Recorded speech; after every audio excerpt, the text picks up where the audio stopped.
বিক্ষোভে উত্তাল কলকাতা।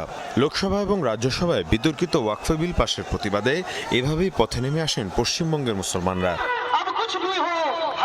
এতে যোগ দেয় কংগ্রেস, তৃণমূল কংগ্রেসের মতো রাজনৈতিক দলগুলোর নেতাকর্মী সহ সর্বস্তরের মানুষ। এ সময় অবরোধ করা হয় সড়ক, পোড়ানো হয় কুশপুত্তলিকা।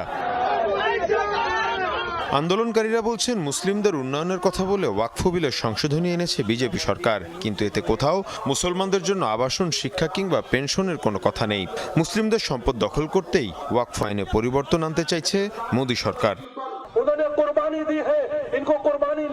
যেভাবে কৃষকেরা নিজেদের অধিকার আদায় করেছেন, আমাদেরকেও সেভাবে নিজেদের অধিকার আদায় করতে হবে। আমরা এই আইন কোনোভাবেই মানব না।